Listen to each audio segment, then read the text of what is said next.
very good evening and thank you for joining GBS News at 9. My name is Susan Nganga. Our sign language interpreter tonight is Paul Mathange. To begin this bulletin, the International Justice Mission has released a new report exposing widespread police abuse of power in Kenya between 2022 and 2024. The study found that nearly 43% of Kenyans experience abuse, ranging from corruption and extortion to harassment and violent attacks. The survey of more than 5,700 people across 9 counties showed Kisumu recorded the highest rate of misconduct, with men, urban residents, youth, informal workers, Muslim and Kushaiti communities among the most affected groups. Despite a willingness to report, more than 60% of cases goes unreported, citing fear of retaliation, lack of trust, and financial barriers. The International Justice Mission says it's supporting survivors pushing for justice and working with authorities to strengthen police accountability. Let's take a listen. Comes from the confidence and the consent given by the people to the police. And so it's very important for the police to behave in a manner which can inform that confidence and consent of the people. How many people are ready, after seeing the threats and the killings, to come and stand and say, yes, I was there and I saw that happen?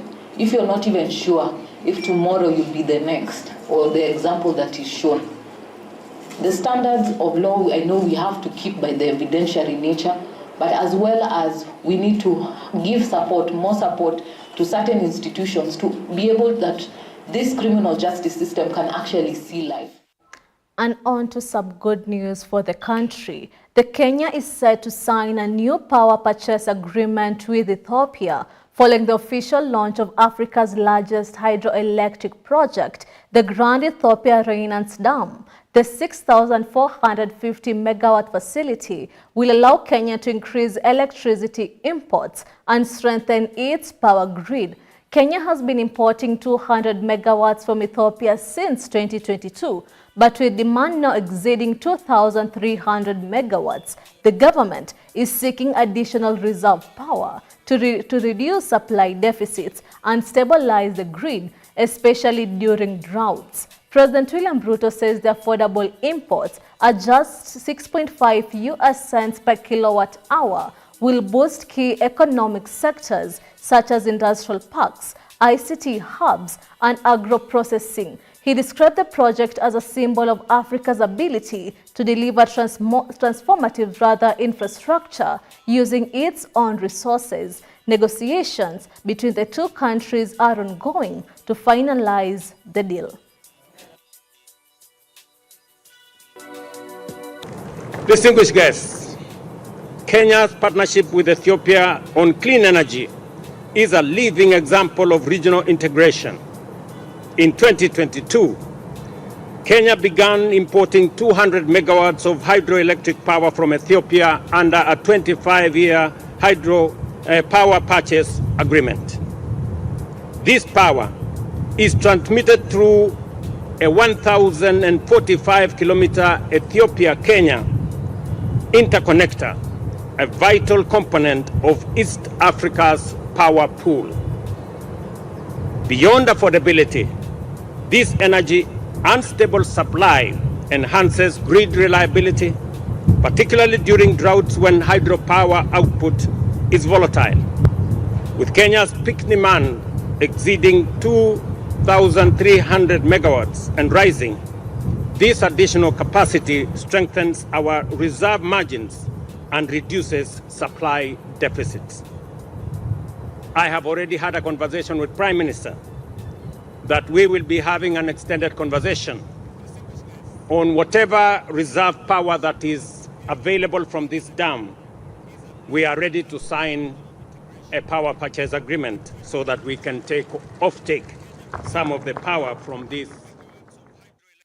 And now to matters environment. The Kenya Forest Service has announced the planting of 30 million trees across 37 counties, including the restoration of mangrove forest along the coastline. This milestone is part of the government's ambitious plan to grow 15 million trees by 2032, aimed at boosting forest cover, combating climate change, and improving socio-economic livelihoods. At the same time, the Kenya Forest Service, in partnership with Blue Focus Africa, hosted a stakeholders breakfast in Nairobi ahead of the Africa Champion of Trees Award set for October 24th. The event brought together government, private sector, and community partners to review progress and strengthen collaboration in environmental conservation. Chief Conservator of Forest Alex Lemakoko highlighted key initiatives such as the Adapt a Kilometer program and forest fencing, saying they will accelerate efforts to achieve 30% tree cover by 2032.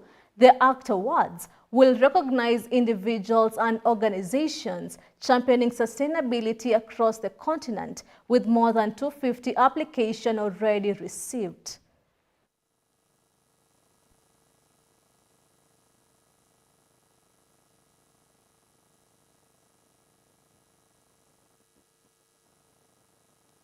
We aim to recognize and reward those individuals, corporations, organizations, government ministries who have been part of this tree growing efforts and restoration of our forests. Sustainability is about each one of us. Individually, what is it that you can do to make a difference? But how about small things like how do you take care of your waste? How do you manage your water consumption and leave others to consume and take the rest? We talk of encroachment as the enemy for our forests. But if you help us in ensuring that we fence our forests, starting, of course, with the nearest, because you are from around, we would wish Ngong Road Forest.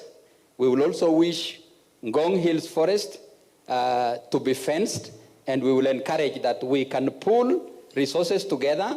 And there is an initiative we are calling Adopt a Kilometer. So if each one of you would adopt a kilometer, we would be able to fence this. The Senate Standing Committee on ICT has commended Machakos County for its strong adoption of technology in governance, ranking it among the best performing devolved units in revenue collection and hospital management systems. The Senate ICC Committee was in Machakos County to assess the progress made in implementing digital systems, including the Integrated Financial Management Information System and County Revenue Collection Platforms. The government offices to be in one place because of security. Led by Committee Chair Senator Alan Chesang, the team expressed satisfaction with Machakos' performance, noting remarkable revenue growth attributed to the new systems.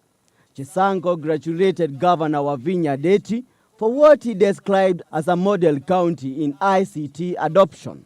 I must say, as the chair of the committee, on behalf of my committee, that we are actually impressed with Machakos County, and we have done our inquiry. We have gone through the systems, the management system, and we have seen the system really working in county governments. For the few that we have gone, this is one of the counties that we have seen growth in terms of revenue. That says so much about putting a working system in the county government. We have seen a growth all the way from 30 million the first year, 230 the second year, and now the county government is collecting, the hospital is collecting 775 million. And we say, Governor, congratulations. We have seen your work. We have seen the system, the hospitals working because of the system that you put. We have seen all your collections in the sales and everything, right hands full in your office. And we are impressed as a committee. Senator Samson Cherargei also a member of the committee, praised the county's digital transformation efforts but raised concerns about challenges under the Social Health Authority. He emphasized that counties must be respected as autonomous governments and adequately funded, assuring that the Senate will continue to support governors in strengthening ICT-driven service delivery.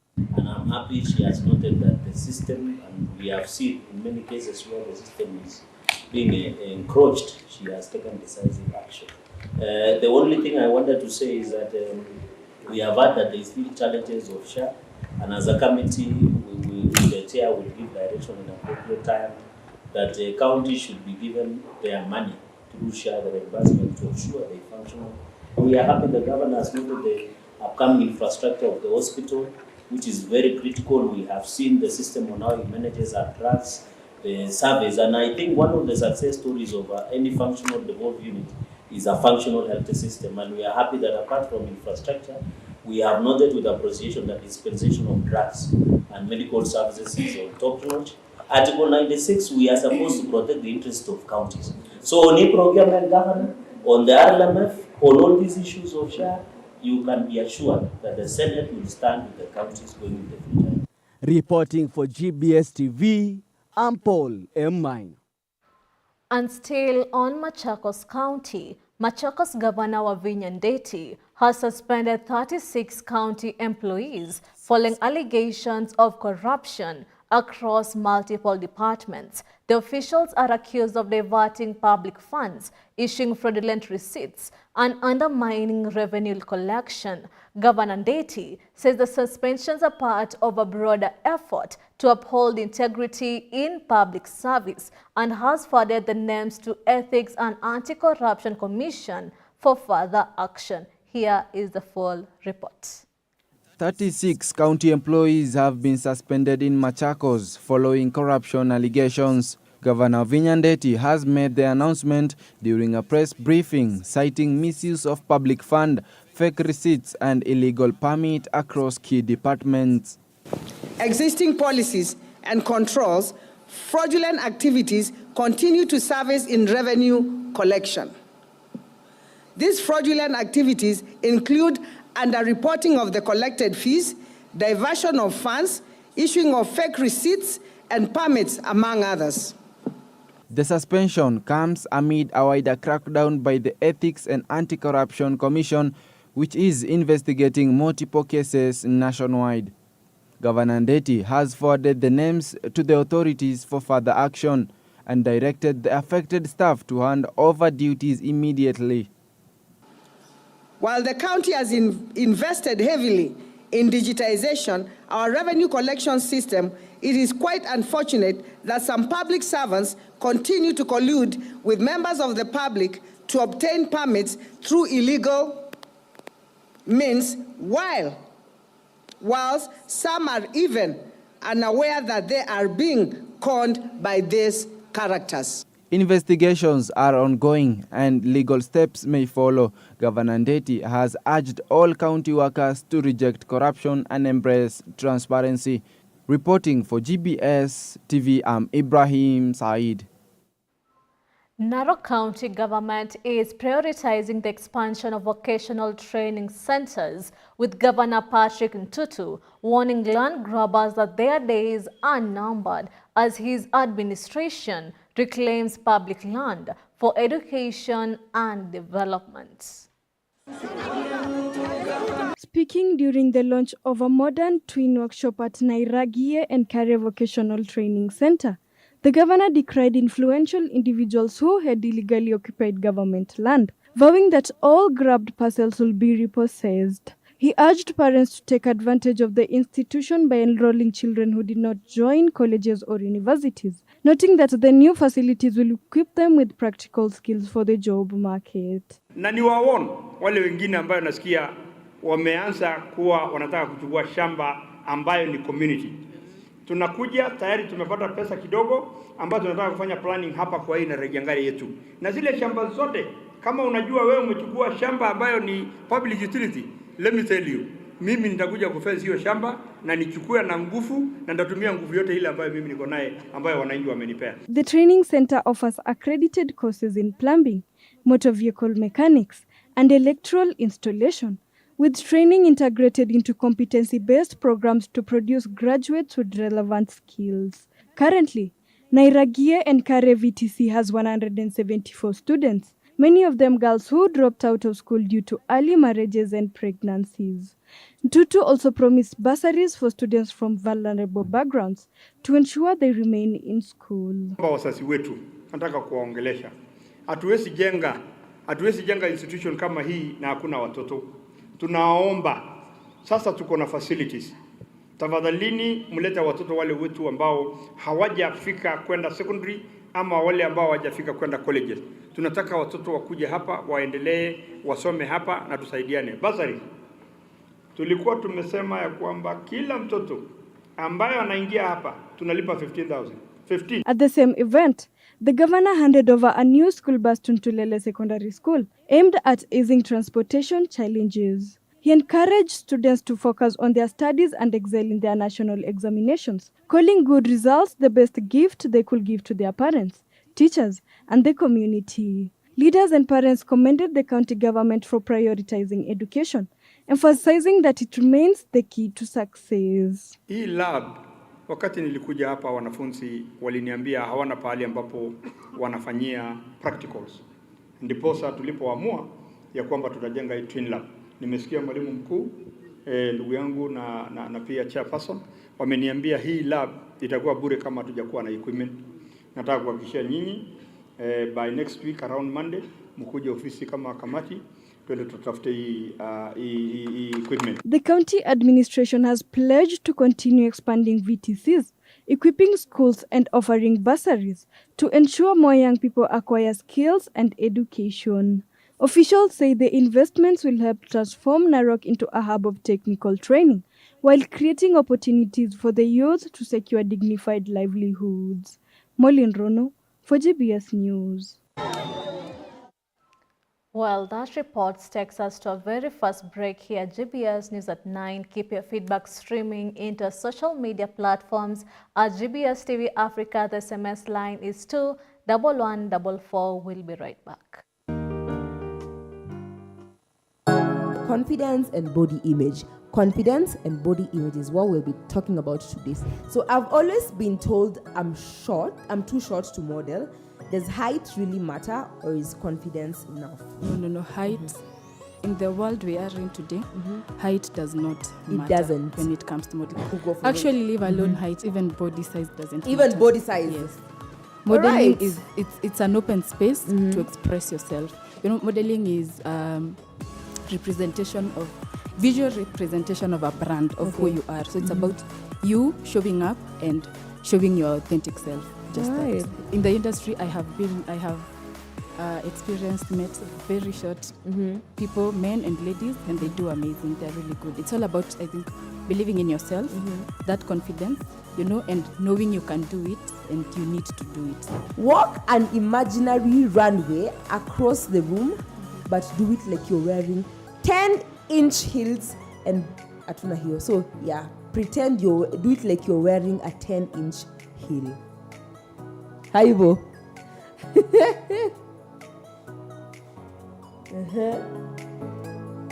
Tuende kazi. Haya, makofi kwake.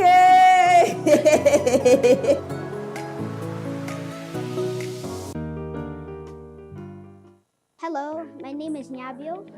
I'm from Mahanim. Called this school a good school because the second my mom saw it, she saw it was Christian-based. And when I see Christian-based, that's what the character my mother wants for me. And I like the sports that we play for PE. Like sometimes we play table tennis, we can play football, we match. And on Fridays we have games. And we verse the teachers in football. And this is why I think the school is the best school your children can go to.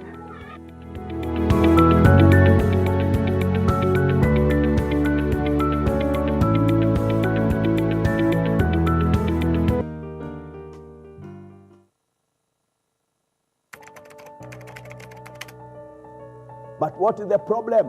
The problem, people don't want to hear the voice of Jesus, and they don't want to live through the voice of Jesus. But most of the time, people are living their life of struggling. The people who died before receiving Jesus Christ, the people who died in sin, those people, they will go to the judgment, they will go to the fire, and those people will say that they are dead because they will face the second death, which is the hellfire. People without knowing this, people think that, no, I should do something. No, I need to do something. Why? Because they don't know exact heart of God. They don't know exact will of God. And through this, God allowed His goodness. God allowed the problems in our life. And when God allowed this goodness leads us to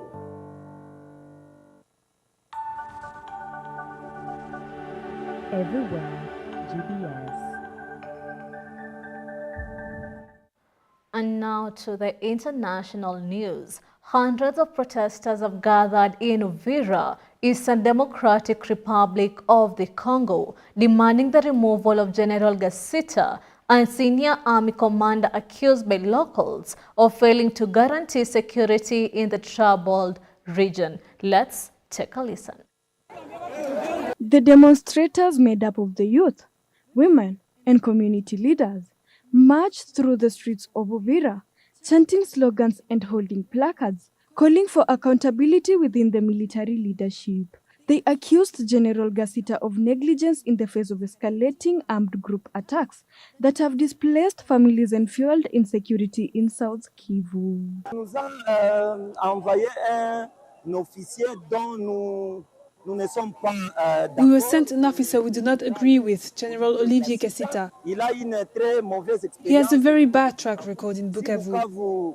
If Bukavu fell, it's because of Gasita and Yav, who is currently in prison. Protests over insecurity are not new to Eastern DRC, where armed groups have for decades carried out attacks on civilians, despite heavy military deployment. Local leaders say frustration is growing over repeated promises of peace that are yet to materialize. Previous demonstrations in North and South Kivu have often turned violent, reflecting deep mistrust between residents and the authorities. Now we ask ourselves, someone who failed miserably in the city of Bukavu, why are they still being given the chance to lead where the armed forces are in a coalition with the Wazalendo and the population? He does not have the trust of the people, which is why together with the population, we have stood up to demand his removal. The protesters have vowed to continue pushing for General Gasita's removal until their concerns are addressed. Civil society groups say they will intensify pressure on the government in Kinshasa to act, while residents wait to see whether the military leadership will respond to their demands for change. Molin Rono for GBS News. Nigeria's used car market is grinding to a halt as prices double under President Donald Trump's new auto export tariffs. Dealers says U.S. imported vehicles have become unaffordable, with some models now costing twice as much as last year. The spike has emptied showrooms and stalled sales nationwide, leaving traders with full lots and no buyers. Let's take a listen. Nigeria's used car market is in free fall. Prices have doubled in the recent month, driven by steep new export tariff introduced by President Donald Trump. Vehicles imported from the U.S. are now sitting idle on dealers' lots, with buyers unable to meet the inflated cost. We have less customers now. Nobody is buying cars. The shift began in April when U.S. imposed a 25% tariff on all vehicle export, including used cars born for Africa. Combined with Nigeria's existing import duties and weakening Naira, the result has been devastating. A Toyota Corolla that sold for 7 million Naira last year now goes up to nearly 15 million Naira, and dealers say sales have dried up. Chances are this may just last for the period that Donald Trump will be the president of America. I don't see it last forever because over time, countries will retaliate, countries will reciprocate. Many traders are calling it the worst downturn in years. Spare parts are also affected, and the repo effect is hitting mechanics, transport operators, and clearing agents, With no relief in sight, industry player says the market may not recover unless tariffs ease or local alternative emerge. Reporting for GBS TV, I'm Ibrahim Said. A deadly and disturbing attack in western Turkey, where a 16-year-old armed with a shotgun opened fire on a police station in Izmir, killing 2 officers and injuring 3 others. The assault, captured on video, has stunned the nation and raised urgent questions about how such violence could come from someone so young. Here is more on the story. A 16-year-old has been arrested after a deadly shotgun attack on a police station in Izmir, western Turkey. 2 police officers were killed and 3 others, including a civilian, were injured in the Balkova district. The teen suspect lived on the same street and was wounded during his arrest. Footage shows the attacker in a black balaclava while injured on the ground. Panic erupted as he threw an object from his bag, prompting fears of a bomb and shouts from bystanders. Interior Minister Ali Elikaya called the act heinous. President Erdogan offered condolences and confirmed an investigation is underway into the teen's motives and possible connections. The perpetrator of the incident, a 16-year-old man, has been apprehended. His connections are being investigated. I offer my condolences to our entire police force. Elvis Muyodi, GBS News. And now to a story that has shook the entire world. More than 38,000 people have been affected by the devastating earthquake that struck Nangarhar and Kunar provinces, eastern Afghanistan, over the past week. Let's listen in to the latest reports. In Afghanistan, joint assessment by the United Nations and humanitarian partners have revealed widespread devastation following a series of powerful earthquakes. Thousands of families are now displaced, with women and children bearing the heaviest toll. In Kunar province, Chaka district, homes lie in ruins.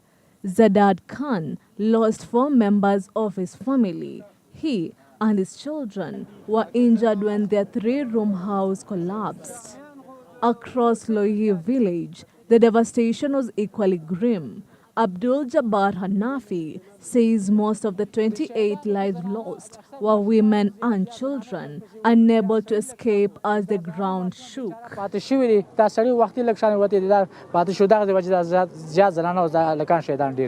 Survivors endured heavy rains that night, leaving many children sick with diarrhea and pneumonia. In the Wagals Busara village, the World Food Programme is distributing aid, packages including flour, oil, peas, pulses, and salt, reaching more than 170 families across 3 villages. Meanwhile, in Mazadara of Nugal district, tragedy deepened for families like Bibi Koz. She's buried 3 of her grandchildren after son and daughter-in-law were pulled injured from the rubble.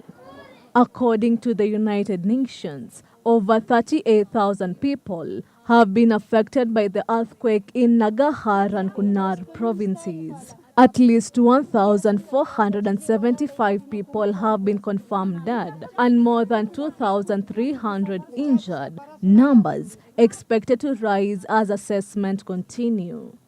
Humanitarian partners are scaling up life-saving support, food, tents, water, medical care, and protection services. But needs remain overwhelming as thousands of families endure loss, injury, and displacement. Police have fired pepper spray and detained supporters of Turkey's main opposition party as crowds gathered outside the headquarters of the Republican People's Party in Istanbul to protest against a court order removing a senior party official. Footage from the scene showed protesters clashing with police before riot units pushed into the crowd. Demonstrators were seen clutching their eyes after being sprayed while officers led others away.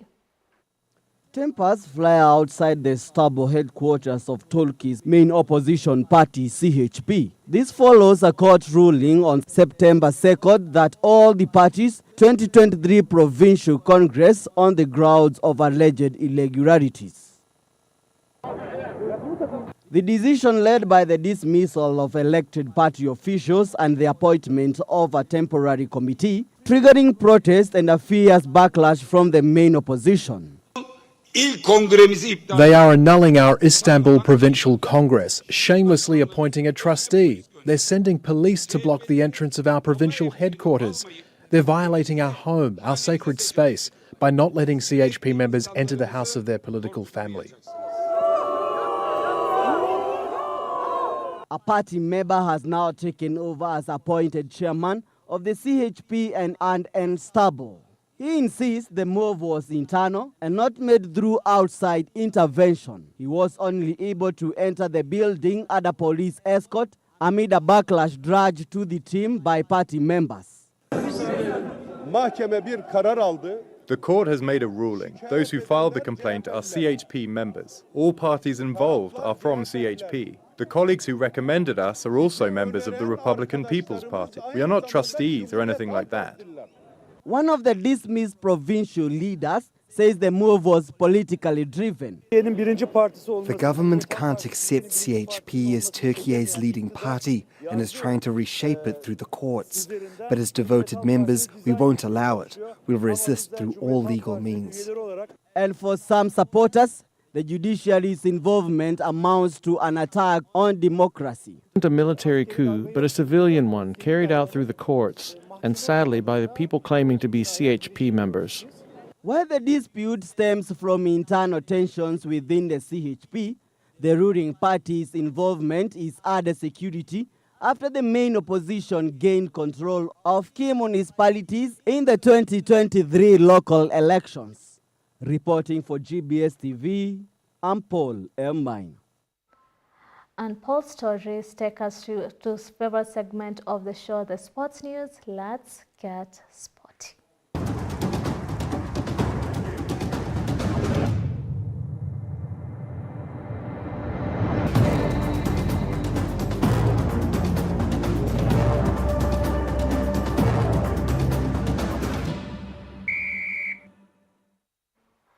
And now to good news for Tunisia. Mohamed Ali Ban sent Tunisia to the 2026 World Cup with a dramatic stoppage time winner in a 1-0 victory over Equatorial Guinea. The goal, set up by Firas Chakwat, secured Tunisia's qualification with 2 games to spare. Tunisia topped Group H with 22 points and has yet to concede a goal in qualifying. This marks their 7th World Cup appearance and 3rd in a row. In other matches in Africa, Morocco extended its perfect run with a 2-0 win over Zambia. Ghana edged Mali 1-0, and Algeria stayed top of Group G after a goalless draw with Guinea. Libya kept pressure on Cape Verde in Group D with a 2-0 win over Eswatini.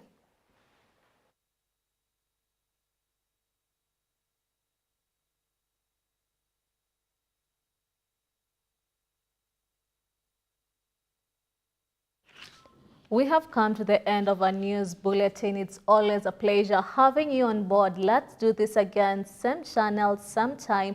I am Susan Nganga. Our sign language interpreter tonight has been Paul Mathange. Have a good night.